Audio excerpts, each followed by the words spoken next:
welcome to today's episode of the Ramblings of a 42-Year-Old Man.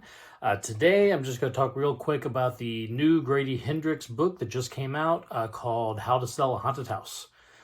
So this book was released just last week on January 17th, was actually the official release date.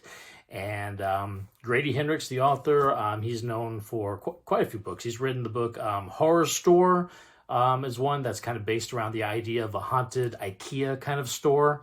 My Best Friend's Exorcism, which was just recently made into a movie on Amazon Prime. It's kind of an 80s nostalgia possession kind of story.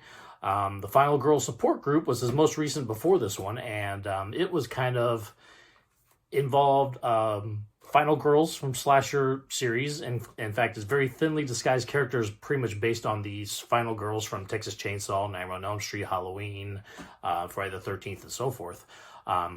Usually, his are scary stories with some humor or some heart, kind of a little bit lighter, but then still the scares in there. But usually, there's kind of a little bit of tongue in cheek sometimes, definitely some humor in there. I would say How to Sell a Haunted House kind of falls in that vein. I don't know if it's maybe not as much humor as one like Horror Store or even My Best Friend's Exorcism, but definitely some humor along with the scares in the book. So quick synopsis of the story. So this would be the book cover has this synopsis. When Louise finds out her parents have died, she dreads going home. She doesn't want to leave her daughter with her ex and fly to Charleston.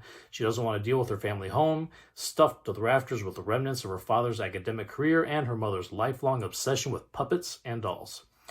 She doesn't want to learn about how to live without the two people who knew and loved her best in the world. Mostly, she doesn't want to deal with her brother Mark, who never left their hometown, gets fired from one job after another, and resents her success. But she'll need his help to get the house ready for sale, because it'll take more than some new paint on the walls and clearing out of a lifetime of memories to get this place on the market, because some houses don't want to be sold and their home has other plans for them both. So again, that's the blurb on the jacket of the book. And I'll just kind of go into a little bit of the story. No spoilers here, just a real quick overview. And, I say no spoilers. If you want no idea about this book at all, stop listening, because I will just kind of go into a little bit of at least the beginning portions of the book. So I would say for, a story called How to Sell a Haunted House, the haunted house portion of it actually takes a little bit to get going. Most of the story is almost like a creature feature, so to say, based around a evil puppet. And this puppet's name is Pumpkin. Pupkin. Sorry, I want to put an M in there, but it's Pupkin. And this thing is, I tell you, I would consider like an iconic horror villain, pretty much. He's got stumpy fabric legs, little nubbin arms, and a creepy, leering clown face. And so Louise's and Mark's mom created this doll when she was a kid, and a puppet, I should say, not doll, and has kept it around her entire life. So when she passes away and they come in the house, the puppet is still there. There are some scary memories from both of them regarding this thing, and then the story just kind of ramps up from there. I would say, behind this kind of backdrop of horror, haunted, creepy doll kind of story, this one is really centered around the relationship between the two siblings. There's a strained relationship between Louise and Mark. There was a relationship between their mother and her younger brother as well. That really impacts the story as you go forward.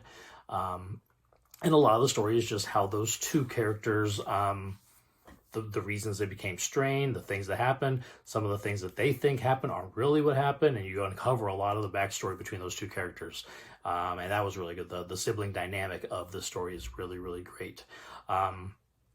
A lot of miscommunications, hurt feelings, and a lot of it is centered around this puppet that kind of is the center of everything in this that's going forward. So the true reason for why Pumpkin is the way he is a pretty cool twist.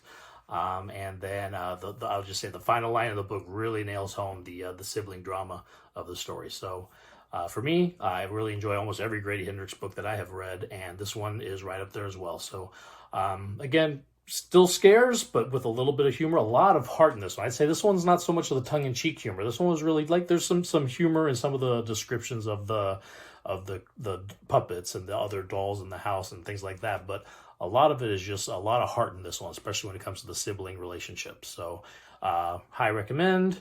And if you haven't been able to tell by now, I don't usually talk about things I don't like. So if I'm going to get on here saying something, it's because I enjoyed it. So that would be How to Sell a Haunted House from Grady Hendrix, out now. Just came out last week. So I was able to listen to an audiobook version of it from the library. I'm sure our libraries have the hardcover copy as well. If anybody would like to read that story. So Grady Hendrix, How to Sell a Haunted House.